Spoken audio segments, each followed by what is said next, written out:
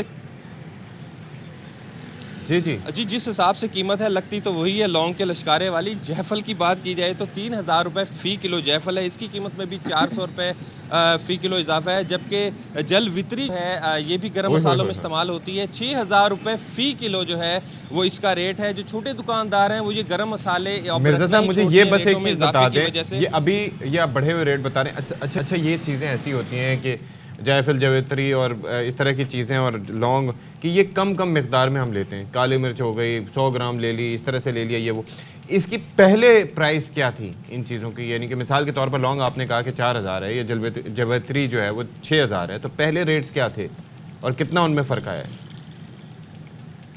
ہفتہ ڈیڑھ کے دوران جو ہے ان خشک گرم مسالہ جات کی قیمتوں میں 400 روپے سے تک کا اضافہ ہوا ہے جی، 100 روپے سے لے کر 400 روپے کا اضافہ ہوا ہے پچھلے 1.5 سے 2 ہفتے کے دوران ان میں، اور ان کی قیمت جو ہے اگر پتہ کی جائے غلہ مارکیٹ سے تو کسی طور بھی کم نہیں ہے۔ چھوٹا دکاندار آج کل خشک گرم مسالہ جو ہے وہ رکھنے کی کیپیسٹی میں نہیں ہے، جبکہ چھوٹے چھوٹے پیکٹ آتے ہیں وہ بھی 50 سے 60 روپے کا، جو کسی دور میں جو ہے 10 روپے کا ملا کرتا تھا، پھر 20 روپے کا ہوا، اب وہ 60 روپے 80 روپے تک چھوٹا سا پیکٹ پہنچ گیا، جس میں اگر لونگ کی بات کی جائے تو 8 سے 10 لونگ ہوں گی، اسی طرح 8 سے 10 کالی مرچ ہوں گی، تو گرم مسالہ جو ہے وہ پہنچ سے باہر ہو چکا ہے۔ اسی طرح اگر ہم بات کریں ادرک کی تو ادرک بھی 2 قسم کا جو ہے یہاں مارکیٹ میں بک رہا ہے، 850 روپے فی کلو بھی ہے اور 600 روپے فی کلو بھی ہے۔ جی آپ نے بتایا مرغی جو ہے اس کی قیمت میں تھوڑی کمی دیکھنے میں آ رہی ہے، یہاں ملتان میں 390 سے 400 روپے فی کلو فروخت ہو رہا ہے، 120 روپے کی کمی ہے اس میں، جبکہ مٹن جو ہے وہ 800 روپے فی کلو ہے، اس میں بھی مٹن کی قیمتیں جو ہے یہاں پہ میں آپ کو بتاؤں کہ 1600 سے 1800 روپے فی کلو ہے، جبکہ بیف جو ہے وہ 800 روپے فی کلو فرق ہے۔ ٹھیک ہے، مرزا احمد علی ہمیں بتا رہے تھے، عطیہ اکرم کی طرف چلتے ہیں اور ذرا ہم صورتحال جان لیتے ہیں کوئٹہ سے بھی، اور کیونکہ خشک میوہ جات اب تو سردیوں کا سیزن آ رہا ہے تو ڈرائی فروٹس کا بڑا استعمال ہوتا ہے، لیکن ان کی قیمتیں ہو اللہ کی پناہ، مطلب آپ سوچتے ہیں جی ڈرائی فروٹ کھائیں کہ نہ کھائیں۔ تو عطیہ ہمیں ذرا بتا دیں، ڈرائی فروٹس کا بڑا سیزن وہاں پہ تو سردی بھی آ گئی ہوگی، کیا پرائس ہیں خاص طور پہ سبزیوں کی، پھلوں کی، گوشت کی؟ کوئٹہ سے کیا اپڈیٹس ہیں؟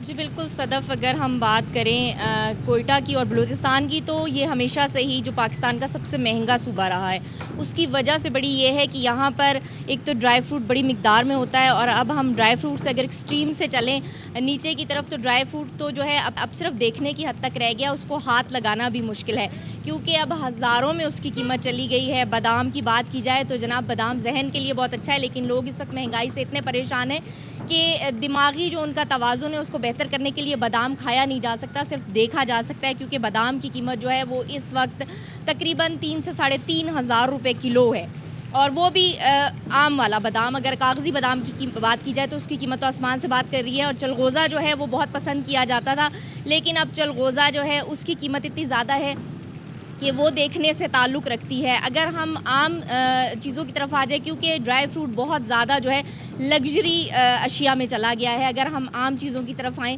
تو اس وقت پیٹرول کی قیمت کم ہونے کے بعد جو متوسط طبقہ ہے وہ بھی غربت کی لکیر کو ٹچ کرنے لگا ہے، اور ان کا کہنا بھی یہ ہے کہ ڈرائی فروٹ اور فروٹ ان کی دسترس سے باہر ہو گیا۔ ان کی اس وقت ضرورت یہ ہے کہ انہیں 2 وقت کی روٹی مل جائے، سبزی وہ کھا سکیں، اور سبزی کی اگر بات کی جائے کیونکہ ادرک لہسن ہماری روزمرہ استعمال ہونے والی چیزیں، یہاں پر ادرک جو ہے وہ 500 روپے کلو 500 روپے پاؤ فروخت ہو رہی ہے، اور لہسن کی اگر بات کی جائے تو لہسن جو ہے وہ والا لہسن جو اس کی کوالٹی بہت خراب ہو جاتی ہے اور وہ جو ہے اپنے جوے اس کے الگ ہو جاتے ہیں، وہ لہسن جو ہے وہ اس وقت یہاں پر 200 روپے پاؤ مل رہا ہے، اور اگر اچھے لہسن کی بات کی جائے تو وہ لہسن بھی جو ہے وہ 450 روپے پاؤ میں فروخت ہو رہا ہے۔ کدو جو ہے بہت عام سی چیز تھی جسے ایک ٹائم میں لوگ کھانا زیادہ پسند نہیں کرتے، جو شوق سے نہیں کھاتے تھے، کدو اس وقت 150 روپے کلو میں فروخت ہو رہا ہے۔ لیمو کی اگر بات کی جائے تو لیمو کی قیمت اس قدر زیادہ ہے کہ لیمو 100 روپے پاؤ میں فروخت ہو رہا ہے. اور اگر ہم اس کے ساتھ ساتھ دیگر سبزیوں کی بات کر لیں, پالک جو ہے, میں کہتا ہوں ہیلوئن والے جو یوز 30 ہوتے ہیں نا دنیا بھر میں, وہ بھی ہمیں یہیں پہ منگوا دیں. 30 سے 40 روپے میں.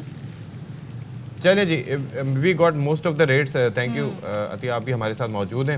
اچھا عثمان, آپ بھائی بتا دیں کہ پشاور میں کیا کچھ ریٹس میں فرق ہے, کچھ چیزیں بہتر ہیں یا وہاں پر بھی یہی مسائل ہیں؟ جی بالکل, جیسا کہ دوسرے شریز کا حال ہے ایسا ہی پشاور میں بھی ہے. جو پیٹرول کی قیمت ہے اس میں کمی آئی ہے, 40 روپے جو ہے اس میں حکومت کی جانب سے کمی جو ہے وہ کر دی گئی ہے. لیکن اگر ریٹس کی بات کی جائے, جو اشیاء خوردنوش ہے, سبزی ہے یا فروٹ ہے, تو اس کے جو ریٹ ہے وہ وہی کے وہی ہے. اگر 5 روپے سے 10 روپے اضافہ اس میں نہیں ہوا تو کم جو ہے وہ نہیں ہوا ہے. اور اس کی وجہ یہ ہے کہ چیک اینڈ بیلنس نہیں ہے, کیونکہ جس مارکیٹ میں ہم موجود ہے سبزی منڈی میں, تو یہاں پر بھی جو سبزیاں ہیں وہ تو ہے بڑی خوبصورت ہے اور صبح سویرے کا ٹائم ہے تو اس وقت تازہ بھی ہوتی ہے. لیکن جو ریٹ ہے وہ وہی کے وہی ہے. جو ایک ہفتہ پہلا کا ریٹ تھا, آج اگر اس میں 5 سے 10 روپے اضافہ نہیں ہوا تو کمی جو ہے اس میں کبھی بھی نہیں آئی ہے. اور آلو جس کو آل راؤنڈر کہا جاتا ہے, جو ہر چیز میں لوگ استعمال اس کو کرتے ہیں, تو آلو جو ہے وہ بھی یہاں پر جو سبزی منڈی ہے اس کا ریٹ جو ہے وہ 90 سے 100 روپے فی کلو ہے. جبکہ اگر آپ اس سبزی منڈی سے باہر جائے سٹی کے دوسرے علاقوں میں تو وہاں پر شاید آپ کو 110 سے 120 روپے پر یہ ملے. جس پشاور کے جس جگہ پر بھی آپ جائیں گے تو وہاں پر آپ کو مختلف ریٹ ملیں گے, اگر وہ فروٹ کے ہے, سبزی کے ہے یا دیگر اشیاء خوردنوش کے ہے. اور اس کی وجہ یہ ہے کہ اس پر چیک اینڈ بیلنس نہیں ہے. اگر جو فروٹ کی قیمت میں کمی آئی ہے تو اس کے بعد جو ہے اس میں کمی آنا چاہیے تھا.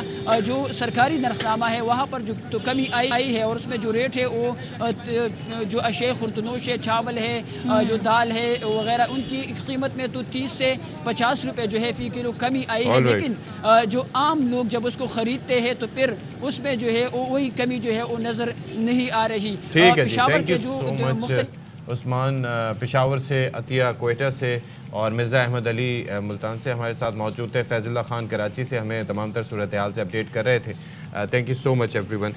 بڑا پریشان کن یہ معاملہ ہے, ہر طرف ہم دیکھ رہے ہیں مہنگائی ہر طرف جو ہے وہ بڑھتی چلی جا رہی ہے. اور جس طرح سے ڈرائی فروٹس کا تذکرہ ہم کر رہے ہیں, تو بیسکلی سب سے سستی ایک ڈرائی فروٹس کی ایک شکل جو ہمیں دستیاب ہوتی تھی سرد راتوں میں, وہ مونگ پھلی ہوتی تھی. اور ابھی وہ پارا چنار کی جو سب سے اچھی کوالٹی کی ہوتی ہے وہ نہیں آئی, اس کی قیمت ہے 800 روپے, اور وہ پارا چنار والی نہیں آئی. وہ پارا چنار والی تو 1200 ہوگی, لاسٹ ایئر جی وہ 350 روپے میں مل رہی تھی. تو آپ اندازہ لگائیں. اور میں اس مارکیٹ کی بات کریں جو ہول سیل مارکیٹ ہے, جہاں پہ سستی آپ کو یوزولی چیزیں مل جاتی ہیں. لیکن یہ کراچی کی حد تک صورتحال ہے. اب سوچیں آپ ایک ایک دانہ گن گن کے کھائیے گا بھائی, گن گن کے دیجئے, اور چلوزوں کی طرف تو دیکھیے گا بھی مات, او گاڈ ان کے جو پرائس ہوتے ہیں.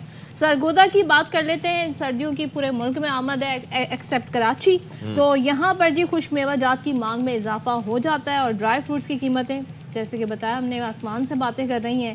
AR وائی نیوز کے نمائندے حنان چودھری وہ ہمیں اس حوالے سے مزید بتا رہے ہیں جی کہ کیا قیمتیں ہیں, کیا صورت ہے. بالکل سردیاں آ نہیں رہی بلکہ آ چکی ہیں. سردیوں میں ڈرائی فروٹس کھانے کا اپنا ہی مزہ ہے اور لوگ شوق سے کھاتے ہیں. اس وقت ہم ایک ڈرائی فروٹس کی دکان پہ موجود ہیں, ان سے بات کرتے ہیں کہ اس وقت بادام, اخروٹ اور دیگر ڈرائی فروٹس کی کیا قیمتیں ہیں. بادام جو ہے وہ 4000 روپے کلو ہو گیا ہے امریکن جو ہے, اور کاجو 4800 روپے کلو ہو گیا ہے, اور پستہ وہ بھی 4000 روپے کلو ہو گیا ہے. انجیر ہوگی اچھے والی وہ بھی 3200 ہو گئی ہے. اس طرح ڈرائی فروٹ وہ مہنگا ہی ہو رہا ہے اب زیادہ تر نا, کیونکہ مال ہے ہی نہیں, تازہ نہیں آ نہیں رہا, اس میں تو مہنگا ہو رہا ہے. جی آپ نے دیکھا ان کا اس وقت کہنا یہ ہے کہ ڈرائی فروٹس جو ہے وہ بہت مہنگا ہو رہا ہے. یہاں پہ آپ کو بتائیں جیسا کہ آپ نے سنا کہ اخروٹ جو ہے وہ اس وقت تقریباً 1500 روپے کلو فروخت ہو رہا ہے. بادام جو ہے وہ 2000 کے قریب فروخت ہو رہا ہے. اسی طرح کاجو 5000 روپے. کوئی بھی ڈرائی فروٹ جو ہے وہ سستا نہیں ہے. لوگوں کا دل تو بہت کرتا ہے کہ ڈرائی فروٹ کھائے جائیں, جسم کو حرارت بھی پہنچاتے ہیں, وٹامن بھی پہنچاتے ہیں, لیکن اس وقت جو ہے یہ عام آدمی کی پہنچ سے بہت دور ہو چکا ہے. جی ریلیف نہیں ہے تو ایک بس عام آدمی کی زندگی میں ریلیف نہیں ہے, اس کا آپ نے سن لیا جی. ہم نے باقاعدہ فیلڈ سے ہمارے نمائندوں نے رپورٹ کر کے بتایا کیا قیمتیں, اور یہ روزمرہ کھانے پینے کی اشیاء. ظاہر ہم خود بھی یہ برن فیل کر رہے ہوتے ہیں جب آپ باہر جاتے ہیں, ریٹس دیکھتے ہیں اور چیزوں کے بڑھتے ہوئے اور انکنٹرولبل ریٹس, تو پھر اللہ سے ہی دعا کرتے ہیں کہ تھوڑا رحم فرمائے. ایک بریک لیتے ہیں جی, بریک کے بعد آئیں گے. پیچھے آپ دیکھ رہے ہیں ہمارے نصیب میں ورلڈ کپ نہ صحیح یہ کپ ضرور ہیں, ٹھیک ہے, 1.5 کپ تے ورلڈ کپ. ورلڈ کپ کی بات ہو رہی ہے، ورلڈ کپ میچز ابھی جاری ہیں. لوگ ویسے بڑے افغانستان سے جو ہماری ہار ہوئی اس کے بعد بڑے دل برداشت ہیں. ابھی تک غم جو ہے لوگوں کا دور نہیں ہوا ہے. اب اگلے میری میچ بات کے لیے سنیں، دیکھیں جی کیا ہوتا ہے. افغانستان سے ہماری ہار نہیں ہوئی، پازیٹیو رپورٹنگ کریں. کیوں؟ افغانستان ہم سے جیت گیا. اور جیت کے جو انہوں نے فرمایا اس کی کیا پازیٹیو رپورٹنگ کریں وہ گے؟ سارے ایک ایک کر کے ان کو بھیجیں گے واپس تاکہ اس کو بہت ایوارڈ ملے اور وہ ہر دفعہ تعریف بھی کرے. اور واٹ اباؤٹ عرفان پٹھان؟ دیکھیں عرفان پٹھان کی ٹیم نہیں تھی وہاں پر، وہ کامنٹیٹر تھے. اینڈ کامنٹیٹر جی suppose to be neutral person, لیکن وہ آ گئے میدان میں اور جو انہوں نے بھنگڑے ڈالے راشد، یہ منظر آپ دیکھیں. اصل میں عرفان پٹھان اتنا was بازر a بھی نہیں کیا part کہ of مائک اتار دیتے. Indian team. He was a good bowler, لیکن مسئلہ سارا اس بھائی کے ساتھ یہ ہے کہ they are still looking for validation, they are still looking for their identity. Pakistanis live in his head rent free. India میں مسلمان ہونا آج کل بڑا مشکل ہے، تو وہاں پر ایسے جو لوگ ہیں وہ اس طریقے سے ویلیڈیشن سیکھ کرتے ہیں، پاکستان کی برائی کرتے ہیں، تو پھر آگے سے وہ کہتے ہیں کہ ہاں یار یہ مسلمان ہو کے پاکستان کی برائی کر رہا ہے، اس کا مطلب ہے یہ یعنی اپنی محب حب وطن. وطنی، جی اپنی جی، پیٹریوٹزم شو کرنے کے لیے وہ آگے سے آگے بڑھ کے جی ہیٹریٹ دکھاتے ہیں. آپ اندر کا درد سمجھیں. یہ بیچارہ ایک مظلوم آدمی ہے عرفان پٹھان، ٹھیک ہے؟ یہ وہاں پر جتنے بھی مسلمان ہیں، جی جی، دیٹ از دا پوائنٹ. اور کوئی چکر نہیں ہے.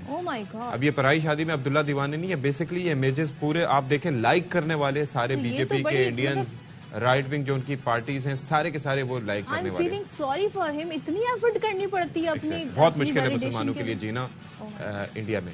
اچھا جی، اب ذرا ہم تذکرہ کر لیتے ہیں. کل بنگلہ دیش کے لیے بھی جینا بڑا مشکل بنا دیا کوئنٹن ڈی کاک نے، اور انہوں نے جو 140 گیندوں پر 174 رنز کی اننگز کھیلی.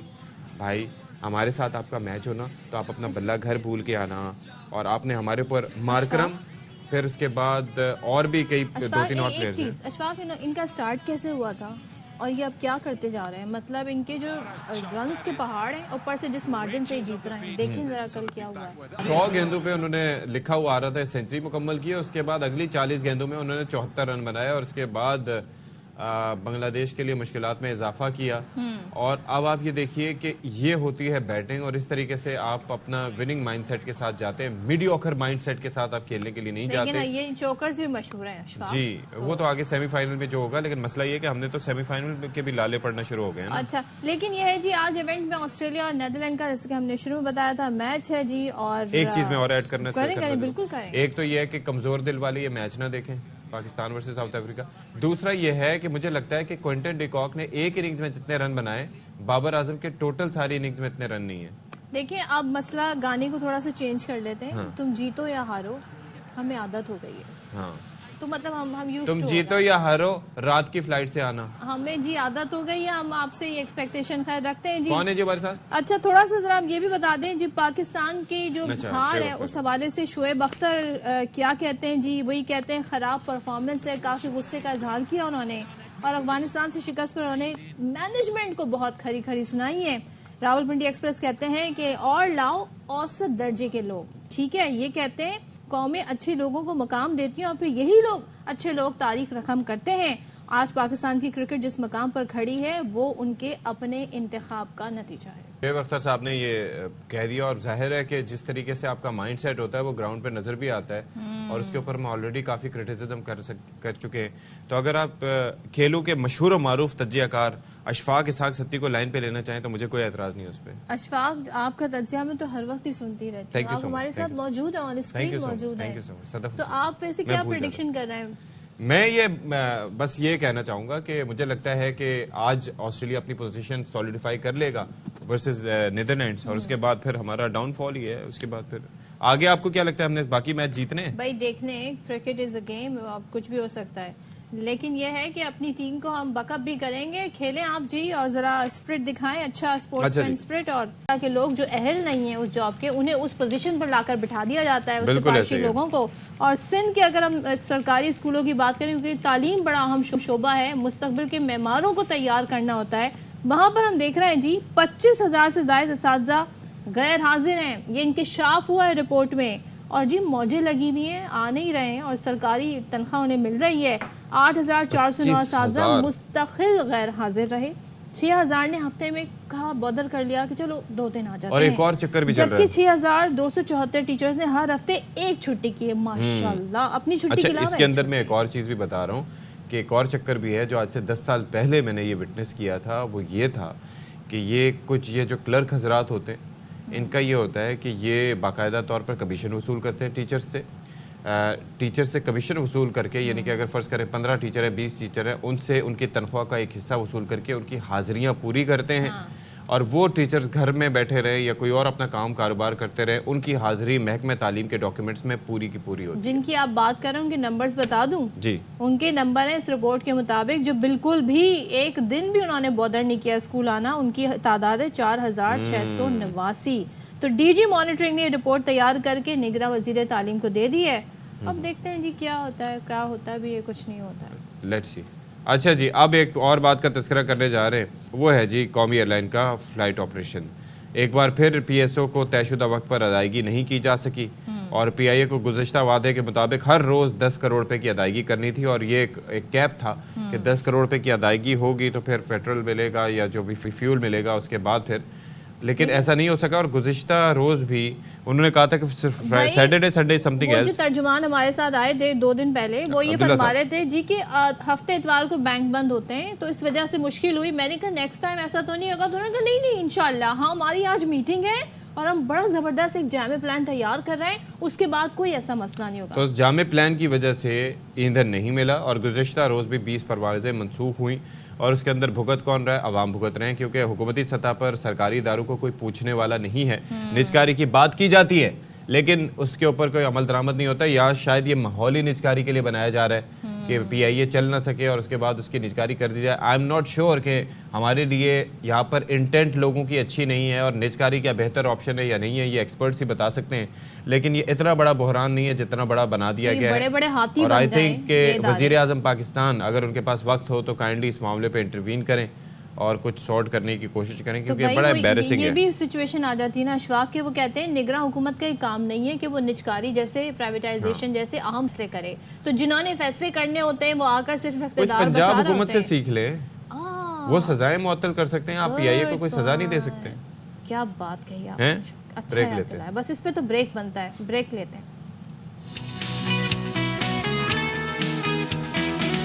کہ سامنے ہے.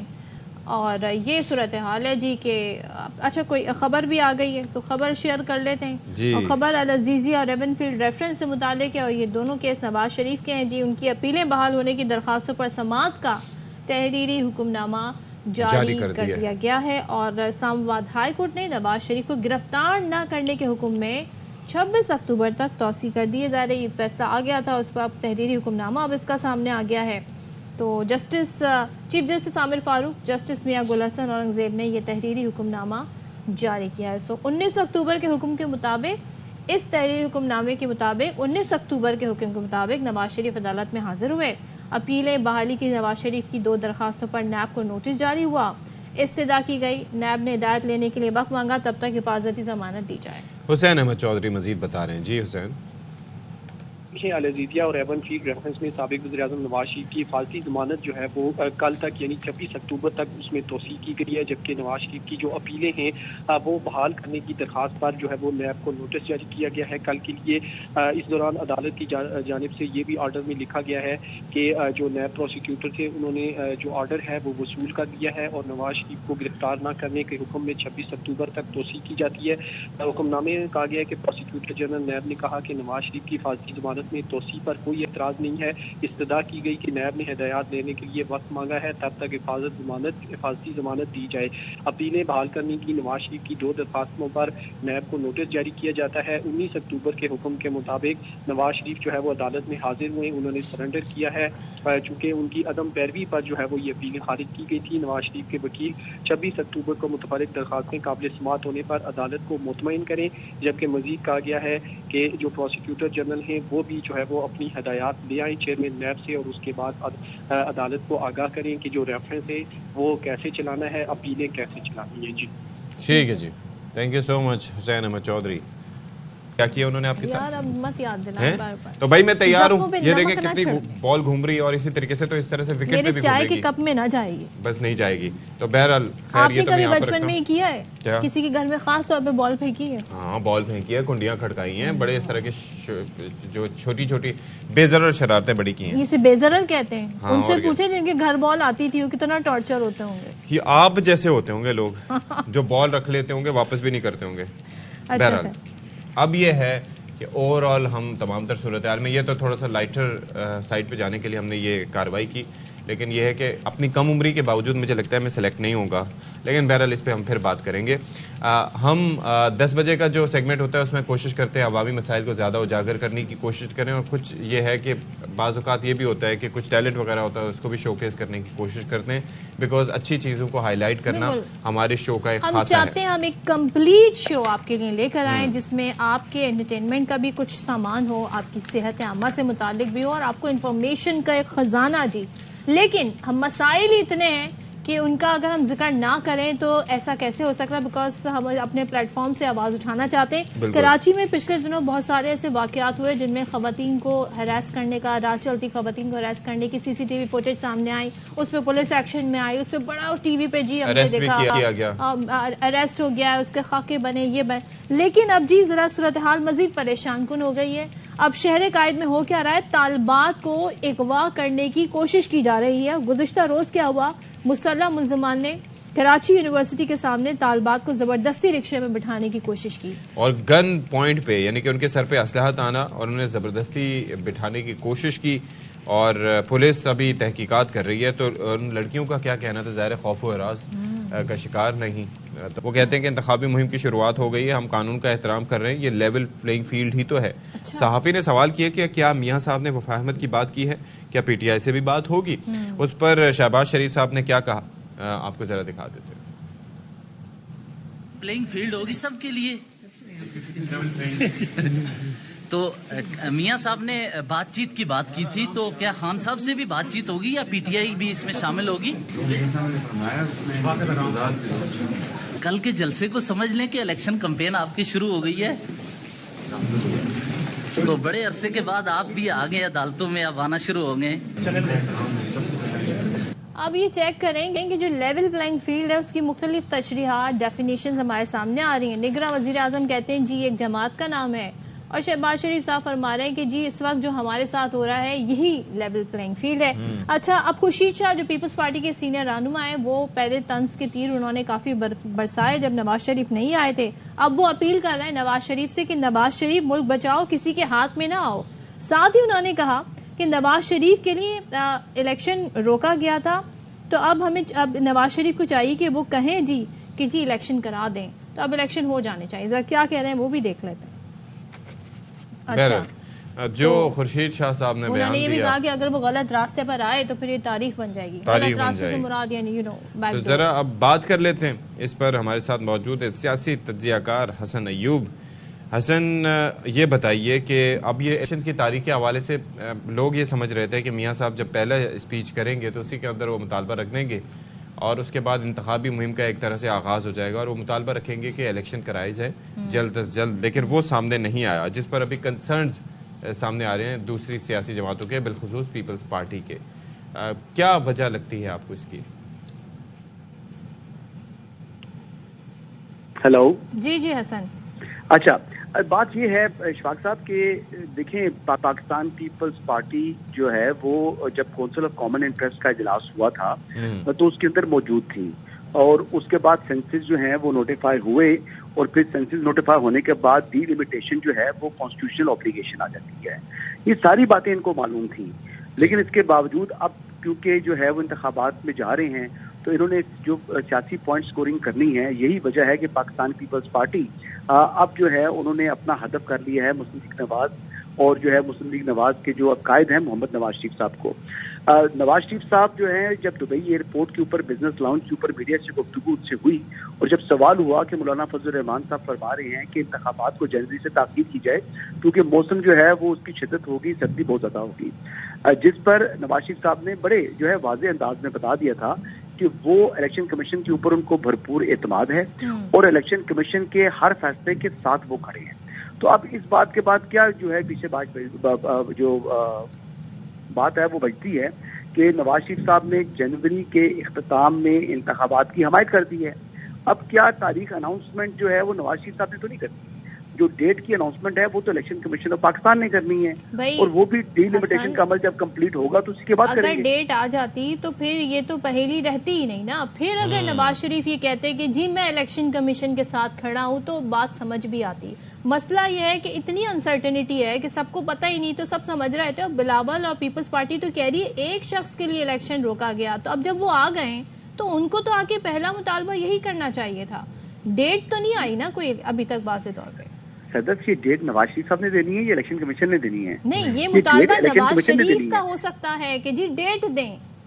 نہیں, نواز شریف صاحب نے مطالبہ جو ہے ان کا تو سامنے آ چکا ہے, اور ان کا تو موقف جو ہے وہ دو ٹوک انداز میں سامنے آ چکا ہے کہ جو ڈیٹ الیکشن کمیشن دے گی ہم اس کے ساتھ کھڑے ہیں. یہی نگران حکومت کہہ رہی ہے. 90 دن سے اوپر ہو جائے, 120 دن ہو جائے, 90 دن میں تو 200 دن انتخابات ہو ہو ہی نہیں سکتے. یہ تو یعنی عابد زبیری صاحب جب قاضی فائزہ صاحب کی عدالت میں موجود تھے تو انہوں نے پوچھا کہ انتخابات جو ہیں وہ اب 3 نومبر کو ہو سکتے ہیں, تو عابد زبیری صاحب نے خود فرما دیا کہ الیکشن نہیں ہو سکتے, کیونکہ 90 روز جو ہیں وہ تو 3 نومبر کو کمپلیٹ ہو رہے ہیں. اگر آج الیکشن شیڈول اناؤنس ہو تو 54 دن 54 ڈیز منیمم ریکوائرمنٹ ہے الیکشن پروگرام کی, جس میں کاغذات نامزدگی جمع ہونے ہیں, ان کی جانچ پڑتال ہونی ہے, پھر اس کے بعد حتمی جو ہے جو امیدوار ہیں ان کی فہرستیں لگنی ہیں, اور پھر اس کے بعد پولنگ اسکیم جاری ہونی. وی گیٹ اٹ کہ یہ کتنا ٹائم اور کس طرح سے ریکوائرمنٹس وغیرہ ہیں.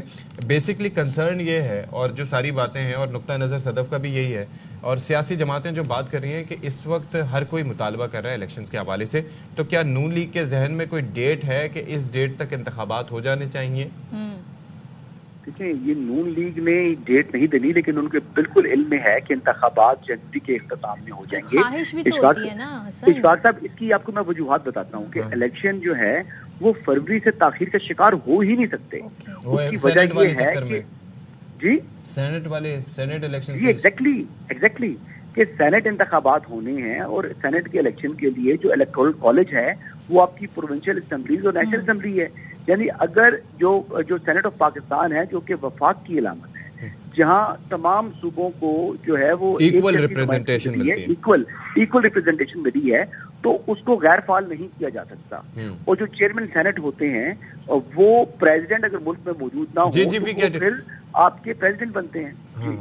اب ذرا یہ بتائیے گا کہ سینیریو ہے نا ظاہر ہے, لیکن جب تک کوئی حتمی نوٹیفیکیشن نہیں آ جاتا ڈیٹ پریسائزلی, کیونکہ پورے ہفتے تو الیکشن نہیں ہوں گے نا, ڈی لمیٹیشن کے بعد ہی دیں گی نا. دیکھیں, ڈی لمیٹیشن کانسٹیٹیوشنل اوبلیگیشن ہے. آگے بڑھتے ہیں حسن. اگر لوگ چاہتے ہیں کہ کانسٹیٹیوشنل اوبلیگیشن کو 1 منٹ کے لیے سائڈ پر رکھ دیا جائے, جیسے 90 روز میں انتخابات کرانا جو ہے وہ آئین پاکستان کہتا ہے, اسی طرح سینسس کی نوٹیفائی ہونے کے بعد ڈی لمیٹیشن کے عمل کو مکمل کرنا بھی آئین پاکستان کہتا ہے. لیکن 90 روز والی جو شک ہے نا, اس میں کہیں ڈی لمیٹیشن کا ذکر نہیں ہے, جو ہے غیر مقدم ہوگی, ہے نا حسن. جو 90 روز والی جو شک ہے نا, قانونی اعتبار سے تو بات صحیح ہے, لیکن کانسٹیٹیوشنل آئی تھنک یہ میرے خیال میں تھوڑا سا فار اسٹریچڈ ہے, اور اس کے اوپر اب سپریم کورٹ ہی ظاہر ہے کہ بہتر اس کو دیکھ سکتی ہے. سیاسی جماعتیں کیا کر رہی ہیں یہ تو ابھی دیکھنا لیول پلینگ فیلڈ پر آ جاتے ہیں. پیپلز پارٹی کو ابھی بھی شکایت ہے جی, اور اب آپ بتائیں کہ اس کا حل کیا نکلے گا. اور نگراں وزیر اعظم تو کہہ رہے ہیں ایک جماعت کا نام ہے, اور شہباز شریف جی اون کر رہے ہیں کہ جی ہو رہا ہے جو ہمارے ساتھ یہی لیول پلینگ فیلڈ ہے. تو کیا یہ ایک جماعت کا نام نون لیگ ہے, لیول پلینگ فیلڈ؟ دیکھیں, بات یہ ہے کہ یہ تو بہتر بتا سکتے ہیں مسلم لیگ نواز والے. اگر ان کے سابق وزیر اعظم محمد شہباز شریف صاحب وہ بات اگر اس کو اون کر دیں تو میں کون ہوتا ہوں کہ کہوں کہ نہیں ہے. اور ویسے تو میرے جو اطلاعات کے مطابق بات یہ ہے کہ اس طرح کا انہوں نے کوئی بیان دیا نہیں ہے جس میں وہ کہہ رہے ہوں کہ نگران حکومت ہماری حکومت ہے.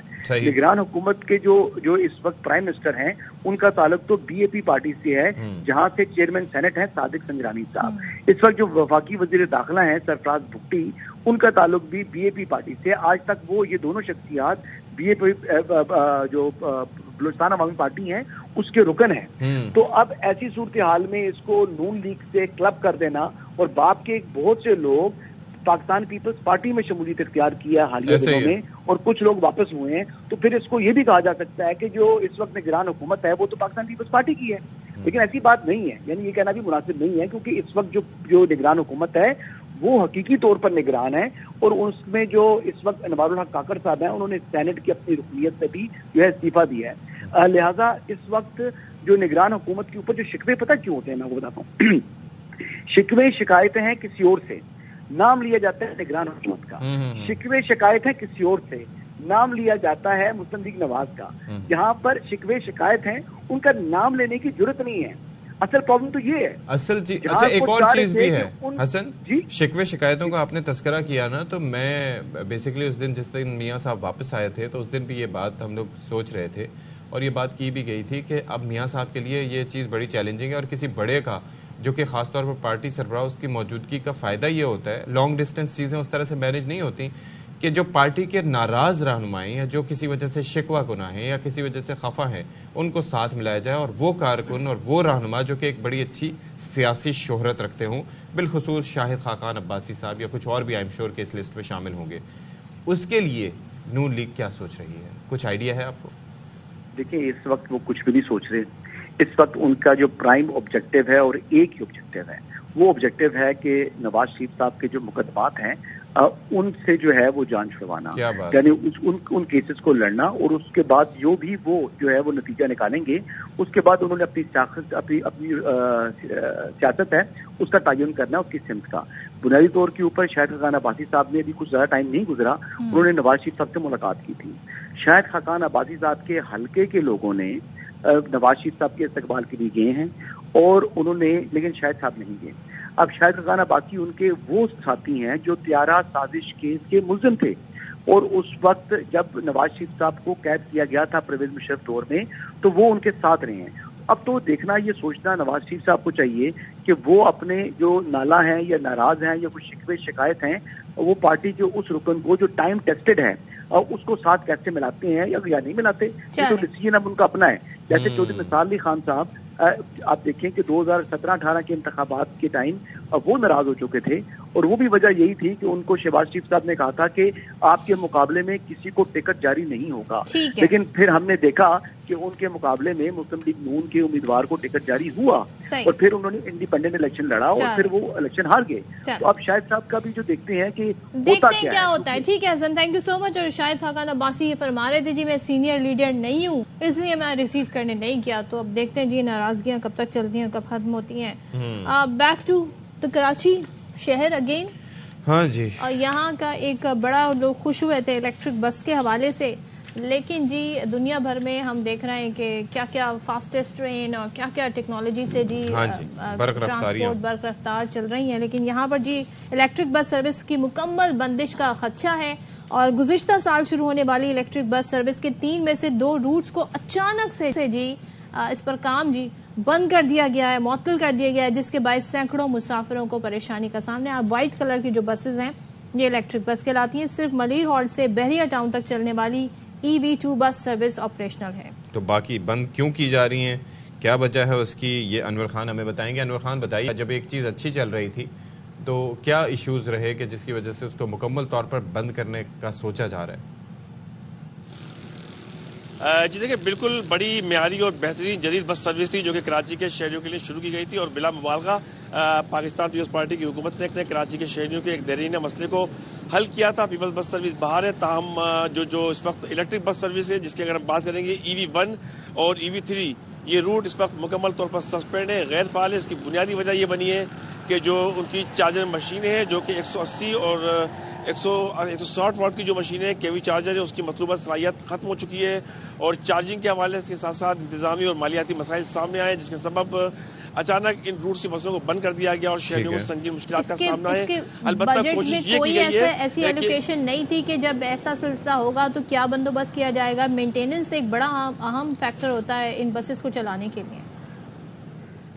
جی دیکھیں, بالکل ہوتا ہے. اس وقت کراچی کے اندر اگر ہم بات کریں گے تو اس وقت ساتھ الیکٹرک کے سنگین مسائل کا بھی سامنا ہے, اور بلا مبالغہ اس کے اندر ایک متبادل نظام کو متعارف کرانا تھا جو کہ متبادل نظام نہیں رکھ سکے. البتہ 30 نئی گرین بسیں جو ہیں وہ کراچی پہنچ چکی ہیں, اور ان کے متبادل روٹس کے اوپر اب ان بسوں کو لایا جائے گا. تاہم 50 جو الیکٹرک بسیں ہیں وہ اس وقت عملی طور پر غیر فعال ہے. صرف ایک روٹ فعال ہے جو کہ اس وقت